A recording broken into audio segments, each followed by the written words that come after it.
मित्रांनो, आज आम्ही वैरण रचायचं काम चालू आहे आणि मी आताच जस्ट घरून आवरून वगैरे आलो आहे. शेळ्या इथं मम्मीने सोडल्या होत्या, इथं शेळ्याच वगैरे चारतोय आणि मम्मी हे तिकडे गेलेली म्हणजे घरी गेलेली आहे जनावरांचं खायला ते टाकायला. म्हणलं चला आता व्यवस्थित बघूया गंज ती कशी लावली. बघा ही अशी गंज वगैरे लावली आमच्या अण्णाने त्याने. आणि आता आमचा ट्रॅक्टर बी आला आहे दुसरा गंजीचा इकडं.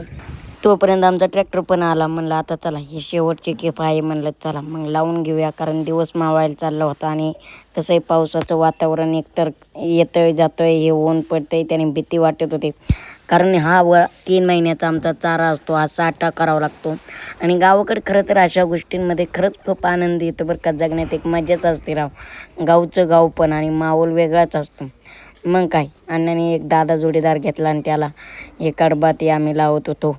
आणि मी मस्तपैकी असं शूट वगैरे करत होतो, कारण या जुन्या आठवणी जपणं खूप गरजेचं आहे. आज कडबा म्हणलं तर लोकांना कळत नाही. हे कडबा म्हणजे जनावरांनाच वाळून ठेवलेला चारा, की तो पुरला पाहिजे. खरं तर शेतकऱ्यासारखं दुःखी आज कोणी नाही, पण शेतकऱ्यांसारखं जनावरांची काळजी घेणारा सुद्धा माणूस कोणी नाही. आणि मग काय इकडं आमचे जनावरं बाजूला चरत पण होते. अण्णाशी बोललो म्हणलं, आणि ते एकदम वाळलं होतं ना, ते असं बोटांनी शिरत होतं, पण पर्याय नाही. आणि हा दादा आहे ना म्हणजे खूप चांगला आहे बरं का. खूप चांगलं काम वगैरे करतो तो. टायलेला इटा वगैरे त्याने लावून घेतल्या.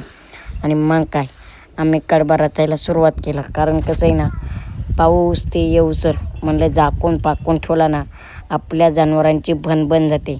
कांद्याच्या सीझनमध्ये प्रत्येकाच्या रानात आहे ना हेच असतात, कांदे कांदे. पण शेतकरी जीवन जगताना मजा येते राव. आणि विशेष म्हणजे काय माहिती का, शेतकऱ्याच्या घरात जो जन्माला येतो ना, तो माणूस खरंच काहीतरी पुण्य केलेला असेल, तेव्हा तो शेतकऱ्याच्या घरात जन्माला. आता लोक काही बोलतील, पण ठीक आहे, विषय सोडा.